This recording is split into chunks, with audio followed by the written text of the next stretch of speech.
espacio y la representación o la imagen del teatro en esa época. Entonces,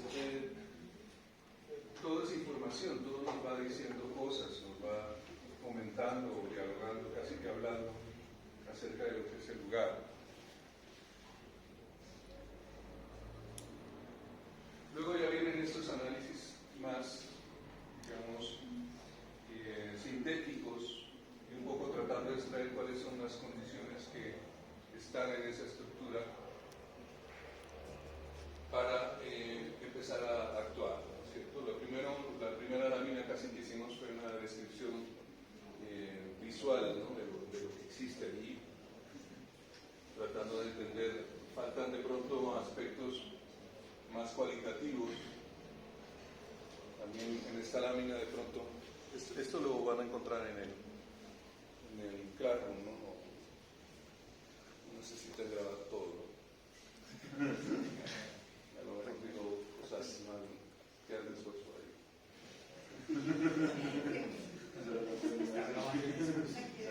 El discurso. Bueno, entonces esta casi que es descriptiva, ¿no? Perceptiva. Faltaría también como qué pasó aquí, ¿no? De la historia o desde el lugar, qué pasa ahora, o cuál también podría ser la condición del futuro que uno intuye sobre ese sitio. Entonces aquí pasamos ya a una cosa como más técnica, en el sentido de saber cuál es la ocupación, cuál es el área de la manzana. Por ejemplo, en esta el 48% está ocupado, o sea que casi 4.500 metros están libres, o sea, hay una gran posibilidad, ¿no? El índice de ocupación del 0,5. Bueno, no es que esto lo diga o esté registrado así en las normas urbanísticas, pero lo que estamos haciendo es una catalogación de la manzana y sabiendo cuáles son las áreas de oportunidad y en qué porcentaje se encuentran. Pero sobre todo yo creo que es muy importante trabajar con la noción del vacío, pensando que las manzanas tradicionales configuraron un perímetro y una fachada, un paramento que era continuo y era lo que le daba lógica, digamos, a esa estructura urbana anterior. Una definición muy clara del espacio público y el espacio privado, y el espacio privado pues son retroalimentados con unos espacios interiores. Entonces comprender eso de pronto a uno le lleva a tomar ya unos criterios acerca de la paramentación o del espacio interior. Bueno, y entonces empiezan a sacar unas proporciones que identificar esto, que es la ocupación, con el vacío, y esto también cómo se presenta en las fachadas. Entonces uno entiende, aquí tal vez puede haber una clasificación acerca de las características de los inmuebles. Hay unos de conservación, que no aparece en la imagen, inmuebles de valor patrimonial de conjunto, contexto, que es este naranja, no lo identifico claramente, pero es allá, parece este. Estas áreas de oportunidad, o sea, son vacíos, que aparecen registrados en la planta, en los alzados. Inmuebles sin valor patrimonial, o sea, ya aquí se tomó esa decisión de que es eso, por las características o por sus condiciones actuales. Inmuebles contemporáneos, nuevas tendencias, no aparece ninguno, no hay nuevas tendencias. Entonces, bueno. Hay unas conclusiones de esta morfología, pues habla de inmuebles de conservación, pues esos hay que tirarlos allí, y áreas de oportunidad, en este caso, pues el criterio que manejan es lo que han considerado o que es un vacío que no tiene calidad arquitectónica, pues podría ser un área de posible intervención. Estos criterios pueden variar, ¿no? No es que haya una claridad ni tampoco el P más E, y ya les voy a presentar unas fichas que hay sobre los monumentos del P en paso. Pero ahí yo creo que ahí nos tocaría como ser un poco más reflexivos en la medida en que no solo lo que esté valorado de carácter patrimonial y lo que esté registrado a nivel de la alcaldía o de la nación, pues es lo único que tiene valor patrimonial. Yo diría hay un qué puede representar nuestra historia para no ir con ese criterio de que todo es horror y cuenta nueva, ¿no? Hay ciudades donde casas que uno aparentemente diría ¿qué valor tiene? Y porque está relacionado con la historia, porque vivió alguien, porque tiene algún significado y las conservan, ¿no? En pleno Madrid uno ve una casa y dice, no, esto pasa de rato, digamos, de rato, ¿no? Entonces, hay en ese sentido que ser un poco más reflexivos, yo diría hasta un poco conservacionistas, ¿no? Porque por ahí me parece muy un poco agresivo decir que no, pues todo eso es área de oportunidad. Son distintos criterios, sí, pero yo diría, invito a la reflexión y a ir más allá, ¿no? Sí, claro, tal vez la idea que trataba de expresar es que hay diferentes matices y uno debe tomar decisiones. No hay digamos, un criterio claro escrito acerca de lo que es el patrimonio, primero, son muchas cosas. Y segundo, la idea de patrimonio que manejan tanto las instituciones puede cambiar de una a otra, ¿no? Y también de una asociación, por ejemplo, de profesionales a otra. Entonces, pues uno debe construir el criterio de intervención y estudiar exactamente por qué está tomando esas decisiones y no sencillamente pues hacer la estrategia más fácil, que es decir que todo es área de oportunidad, ¿no? Bueno, pero eso pues es construcción que ustedes deben realizar, esa construcción sobre los lugares y se van a encontrar que pues en los municipios que van a investigar, al contrario de lo que es la ciudad, va a estar mucho más desconfigurado o va a ser un poco más la idea del vacío. Bueno, no sé, es que también depende de cada caso. Puede haber que hay sitios más conservados o que tienen cierta estructura que aún persiste, y hay otros que están totalmente transformados, en donde las casas de tapia o de adobe han sido casi que demolidas en su totalidad y quedan muy pocas piezas. Pero frente a esas circunstancias, pues ustedes deben tomar unas decisiones y armar o construir un discurso adecuado, pero que además tenga una lógica y una certeza sobre lo que están haciendo, ¿no? Y no pues sencillamente empezar a modificar sin mayores parámetros sobre las decisiones, ¿no? Entonces creo que eso es importante. Bien. Un poco también como para aportar a la charla, y creo que lo importante del taller es que ustedes se formen ese criterio, ¿sí? Lo que invita a Pío es que hay diferentes visiones, pero ustedes en el taller formen ese criterio. A mí personalmente me parece que los dos extremos son facilistas, ¿no? O sea, irse al extremo como en el que uno es casi con todas las manzanas un espacio de oportunidad es facilista, y el otro extremo que todo es conservacionista también es facilista, en el sentido que lo interesante aquí es que ustedes formen un criterio. El PEM, por ejemplo, en teoría es de todo el municipio, pero en los corregimientos, digamos que vamos a trabajar 4 corregimientos, si no estoy mal, 4 o 5 corregimientos, digamos, la información es muy escasa.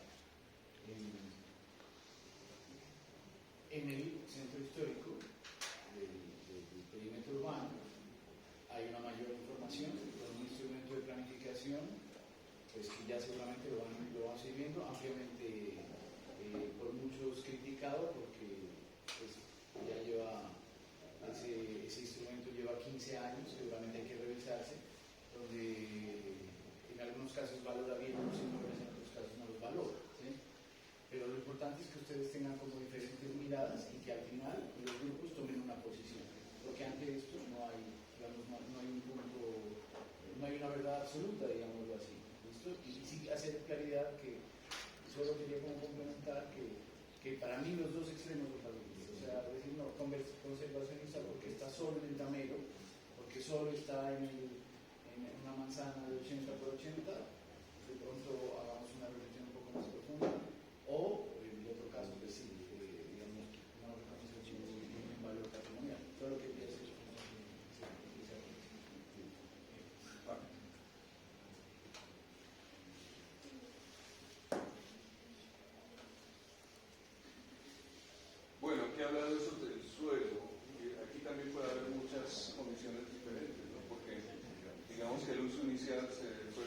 transformando, porque han llegado nuevos usos que de pronto hasta son inconvenientes, o porque han aparecido, bueno, en esta manzana no específicamente, pero muchas de las del centro, otras edificaciones con una densidad y una morfología, alturas, pues que no tienen nada que ver con ese entorno que existía y que de alguna forma van afectando la imagen total y la configuración de la manzana. Pero frente a esas piezas, pues también uno debe, que altera, digamos, ese orden que había, debe establecer una mirada y una respuesta, ¿no? No puede uno lamentarse y decir, bueno, es que existe eso y no podemos hacer nada, ¿no? Y tampoco entonces cogerla, digamos que este fuera del edificio que ahora es el teatro, fuera del edificio nuevo y decir, bueno, entonces tengo que transformar todo porque ya me cambió la morfología y ya no existe eso. Entonces, depende mucho de la mirada que tengan, de la apreciación que hagan, pero también como de estudiar y mirar diferentes teorías acerca de lo que es el patrimonio y lo que consideran diferentes autores sobre cómo se debe transformar. Y en eso uno encuentra una cantidad de miradas en donde dicen, no, lo que hay que conservar es la estructura, no, lo importante es la tipología, no, lo importante es cómo está hecho esto y que no se puede repetir. O combinan diferentes factores en donde otros a lo mejor dejan solo la fachada y tiran lo demás, bueno, no sé. Hay diferentes formas de intervenir eso y hay tantos ejemplos sobre intervención en el patrimonio que ustedes deben construir su propia mirada, analizar eso, coger lo que parece adecuado, tal vez también con lo que uno se siente moralmente alineado para intervenir, ¿cierto?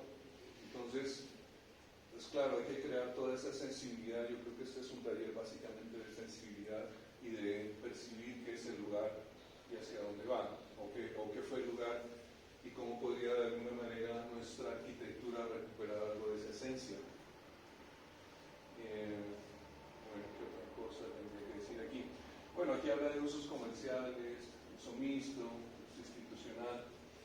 No sé cómo es la consideración desde la normativa acerca de los usos en el centro de la ciudad.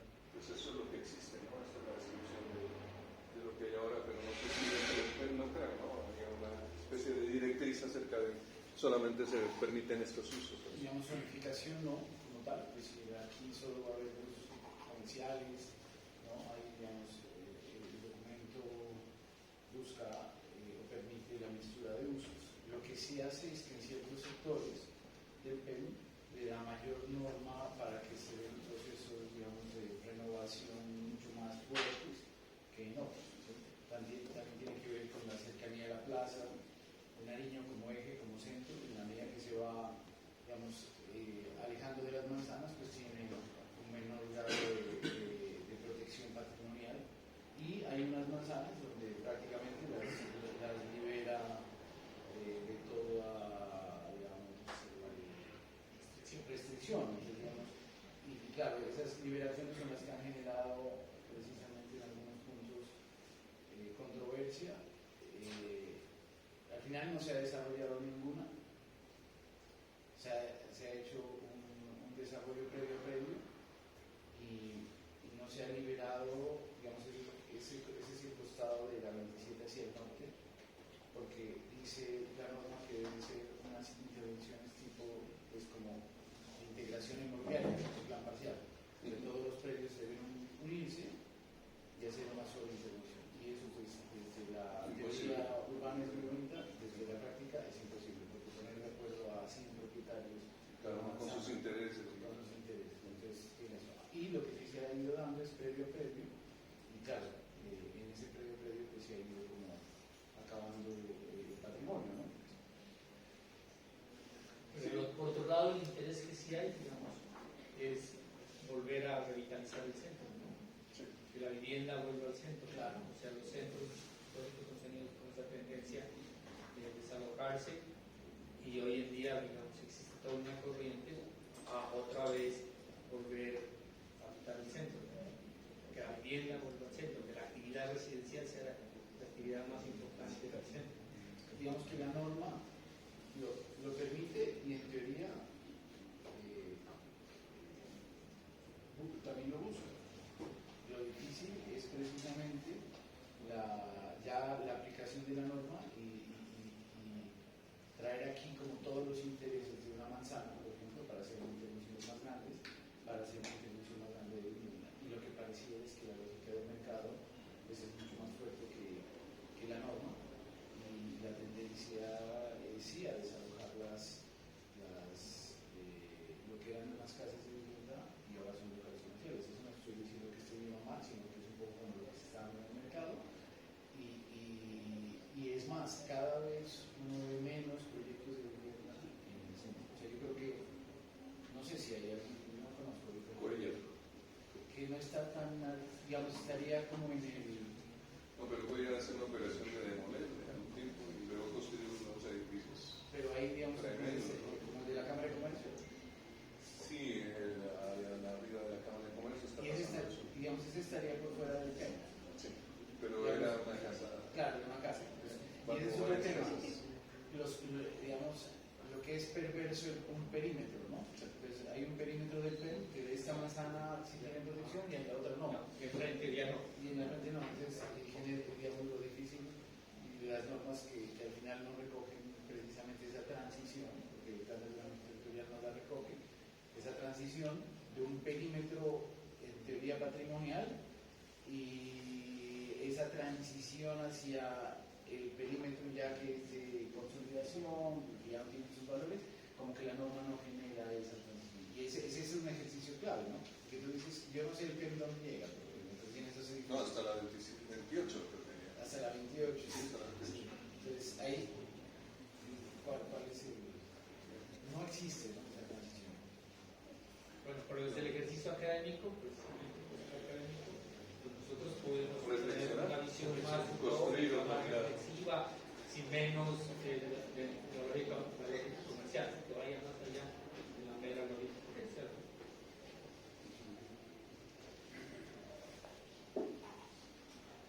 Bueno, también sucede, por ejemplo, había una casa llegando a la iglesia de la Panadería, frente a un parque que hay como triangular.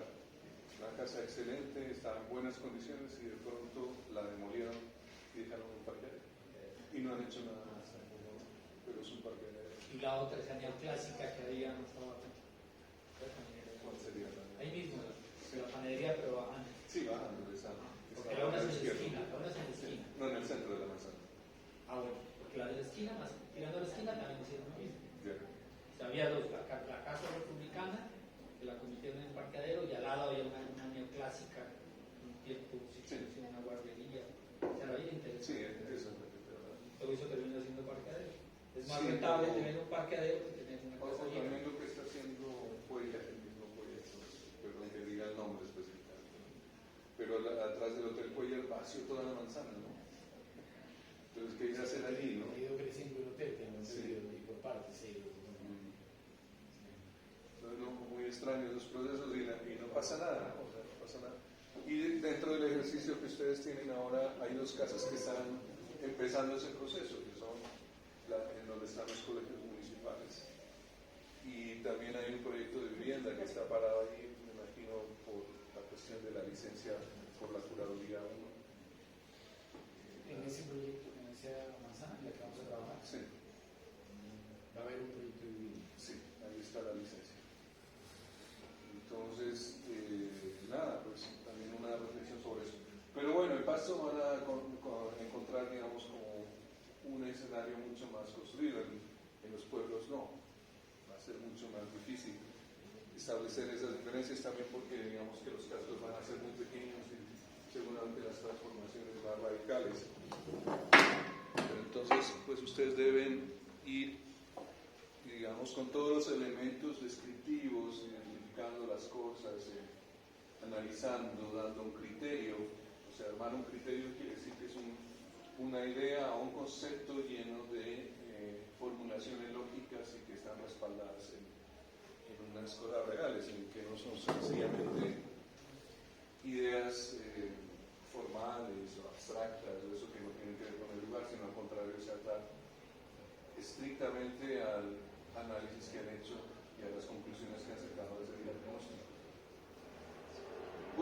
Entonces aquí, eso, si se ve este un ejemplo modelo, sino que es cualquiera, básicamente lo que interesa explicar es como los componentes de las fichas.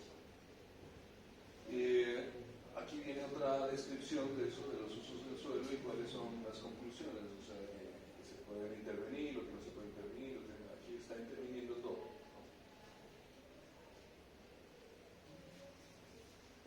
Bueno, hay un análisis acerca de las alturas, que es lo que predomina, pues ahí uno también podría sacar conclusiones muy diversas. Y podría también sugerir desde las propuestas, no sé, llenar el vacío, hacer un paramento, tener un basamento, no sé, o acentuarse a ciertas alturas o pegarse a este edificio, ¿no? Dependiendo de cuáles sean las condiciones, si eso es una culata, si es un espacio vacío, si es un edificio nuevo y digamos reciente, de hace 10 años, y entonces pues uno sabe que eso va a durar otros 20, 30, 40 años más.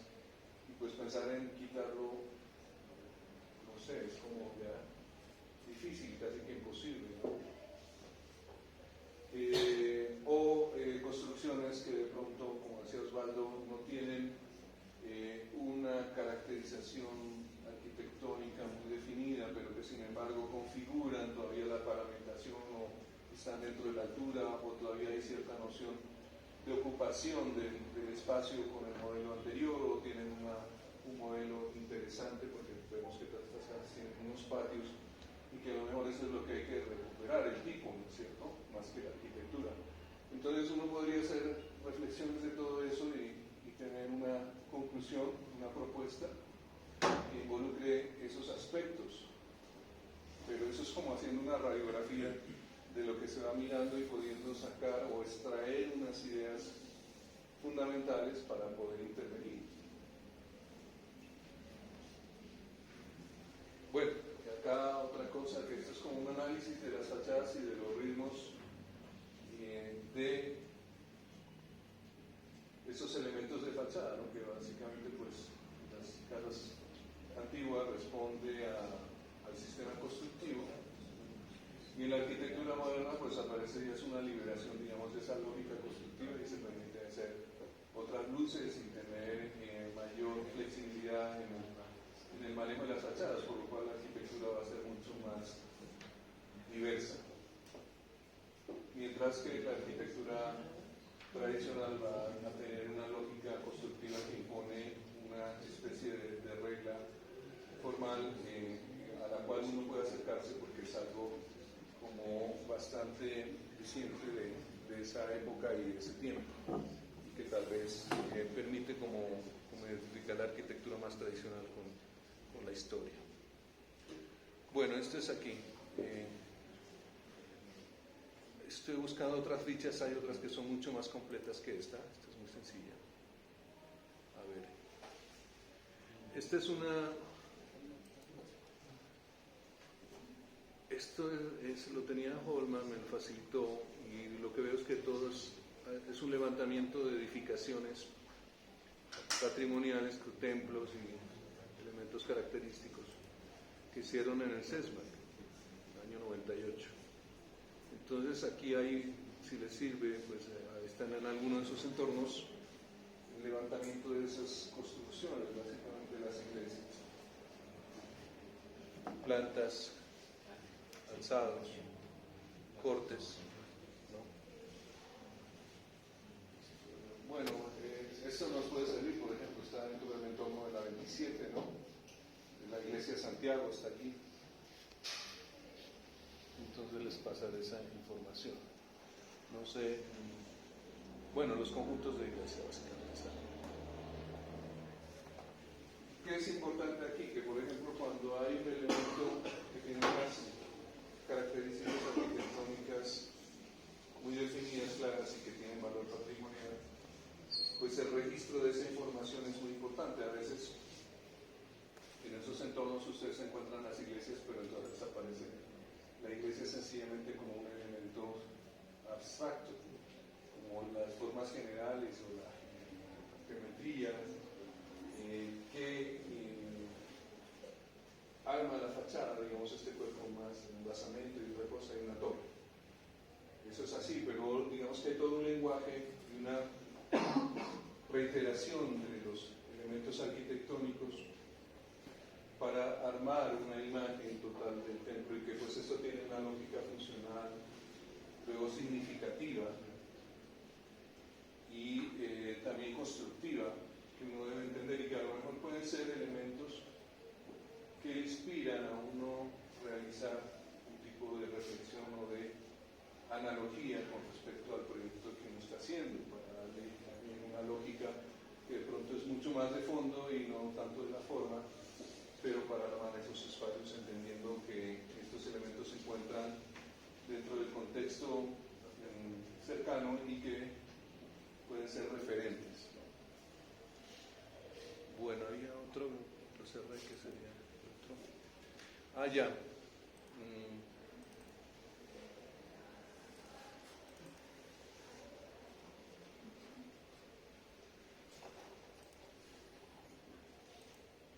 Bueno, este es un ejercicio de sus compañeros como la conclusión después de hacer el análisis. Entonces, digamos que todo esto que fue la construcción del contexto,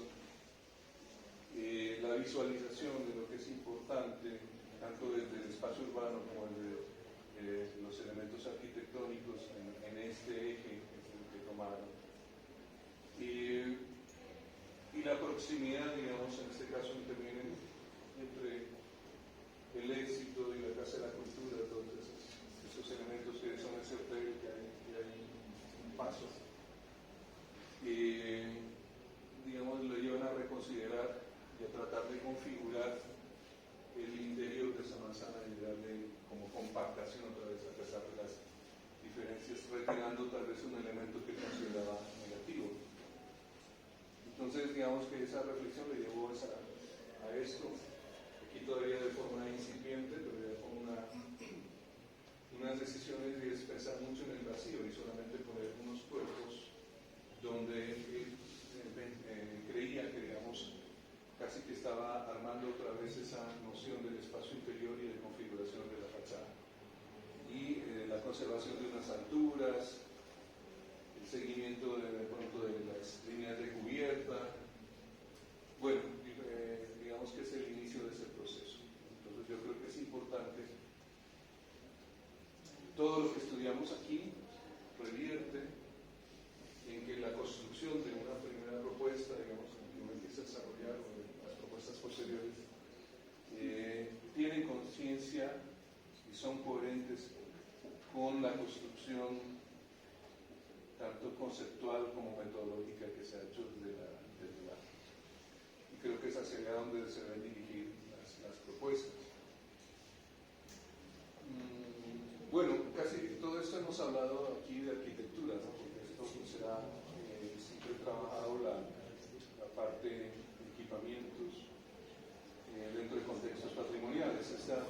Para mis estudiantes de diseño urbano, pues es esto muy similar, pero cambiamos la escala en este punto, en donde vamos a hacer son intervenciones de conjunto. Y luego finalmente vamos a terminar la definición de aspectos del espacio público muy concentrado, digamos, en el entorno de esos conjuntos o de esos elementos de contexto que vamos a construir a través de un plan de masas. Entonces la lógica, digamos, inicial para todos es la misma, para los que están haciendo vivienda, para los que van a hacer equipamiento y para los que van a trabajar en diseño urbano. Las fichas sirven para los tres propósitos o los tres tipos de proyectos. No sé, debemos de colocar en la entrega que vamos a tener unos resultados de la construcción de documentos y una propuesta. En teoría, ¿qué está la teoría? ¿Recibe ya clases o no? No, todavía no.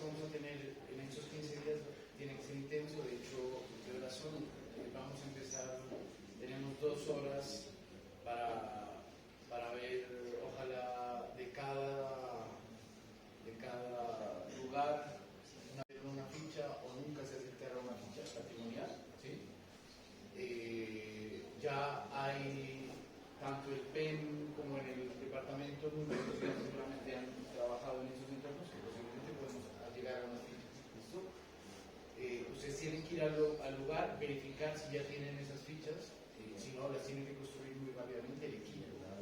Y además entender que ustedes están en un contexto de 9 fichas, más o menos, 9, 10, 12 fichas. ¿Sí? Por ejemplo, el entorno de Santiago va desde Santiago hasta la 27, son, si no estoy mal, 12 fichas, o sea, 12 manzanas. ¿Listo? ¿Sí? Manzanas más, manzanas menos, estamos hablando de ese tipo. ¿Listo? Ahora, es muy importante que ustedes tengan el conocimiento de la célula, que es la ficha, pero en este proceso, de aquí a 15 días, ya tienen que estar pensando en esa macromanzana, por así decirlo. O sea, por ejemplo, cuando uno ve la ficha, claro, se restringe al perímetro de los, más o menos son 80 por 80, lo del medio fundacional son 80 por 80 metros, pero la relación, por ejemplo, de los perfiles viales se construye con la otra ficha, ¿sí? Entonces, ahorita vamos a hacer un análisis urbano del entorno del lugar, que vamos a tener la ficha, pero vemos el contexto. Y después, ya superando los 15 días, ya localizando los lotes de oportunidad, pues regresaremos al trabajo detallado de cada una de las fichas, o sea, de la manzana. Yo lo que quiero que tengan en cuenta es que en estos 15 días ustedes tienen que tener una mirada amplia del contexto. ¿Listo? O sea, tienen que construir la célula, sin duda, o las células tienen que construirlas, pero con una mirada de esa unidad funcional que es más grande, que sería más de una macromanzana, no sé cómo llamarla, pero son más varias manzanas. Y eso, en esa mirada de la macromanzana es que debemos entender conexiones urbanas, vocaciones del lugar, tendencias en términos de movilidad, o sea, la gente se mueve de Colorado a la 27 como es la movilidad, pero cómo es en el otro sentido, dónde están los hitos o puntos claves en esas 8 manzanas, entendiendo que tenemos un centro, un eje, ¿sí? El eje es la manzana del colegio municipal, ¿sí me explico? ¿Sí? De este análisis nos saldrá que el lote de oportunidad para equipamiento estará en el costado de la 27. ¿Sí somos claros? ¿Sí? ¿Sí o no? O sea, ya, en ese caso ya tenemos definido cuál es el área de intervención. La área de intervención ya la tenemos definida. Lo que pasa es que para nosotros entender el entorno tenemos que tener una mirada más amplia. Supongamos que esta, que es la plaza, supongamos que esta es la manzana de Santiago. Nosotros tenemos que analizar todo este contexto, cómo es las relaciones humanas, pero sabemos que los proyectos de vivienda estarán en este centro, ¿sí? Máximo algo enfrente, yo creería que es en este, ¿no? En esta manzana. O sea, no puede salir como resultado del equipo, del equipo de 6, 7 personas, que el lote de oportunidad de vivienda va a estar acá en la 27. No. ¿Sí está claro o no? ¿Sí? Entonces, vamos como ya, a diferencia de lo que hicimos el anterior semestre, que eran unos polígonos grandísimos y que cada uno iba a decir, bueno, yo creo que el área va a ser como por acá y tal. No, acá, por eso ya este periodo de 15 días está realmente mucho más reducido porque ya tenemos la manzana de oportunidad. Lo que estamos haciendo hoy es haciendo una mirada conjunta de cuál es la relación del entorno, sus conexiones, y esta manzana cómo va a responder a ese entorno. ¿Sí? ¿Sí está claro, Osvaldo? Sí, ¿no? Sí, en el caso de la 27 sí nos toca tocarla, pero no nos podemos salir para nada del área que está definida. ¿Del polígono? El polígono que está definido. Y creo que me pregunto, esa plancha que tiene esas 3 como imágenes de abajo son como una propuesta para diseño de equipamiento para vivienda o tenemos que... Sí. O sea, las planchas que no queremos hacer una propuesta para diseño. No, yo diría que una sola, ojalá. O sea, en la misma manzana, Sí. pero separadas. Sí, claro. Eso sería lo ideal, ¿no? Digamos, en un caso extremo podríamos decir, no, aquí está el proyecto de vivienda y como no tengo mayor área, pues ahí cambio y tengo el lote de equipamiento. Pero lo ideal sería poder decir, aquí está el equipamiento y aquí está la vivienda. Esa sería la ideal. Y los dos se entregan en la propuesta. Esa sería lo ideal en una propuesta de diseño urbano diferente, ¿no? Igual en espacio público también. Claro. Digamos que la mirada del equipo de equipamientos, de hecho, ese es su centro y se conecta con eso que encontramos, la 27, digamos, el proyecto puede ser de espacio público hacia la 27, hacia Santiago, ¿listo? ¿Sí? Y el epicentro empieza a darse en esa manzana con estos usos de equipamientos y de vivienda. Yo es más, yo no sé si podríamos ampliar un poco, que podrían tener en los costados de pronto algunos otros también de oportunidad que podrían ser complementarios, ¿no? Si es que de pronto no están todos en la misma manzana, pero eso ya será parte del análisis. Esas son las decisiones que tienen que tomar. En el caso, por ejemplo, de las cabeceras corregimentales, también lo ideal sería, dentro de esa propuesta de diseño urbano, la propuesta de masas que van a hacer de diseño urbano, poder decir, aquí está el equipamiento, aquí está la vivienda, aquí está el espacio público y cómo dialogan entre ellos, ¿no? Eso sería lo ideal. ¿Listo?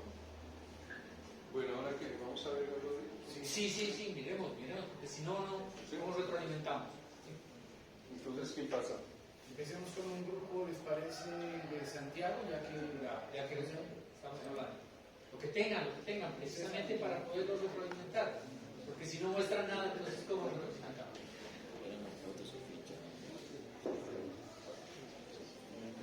Al azar. Hay dos de Santiago.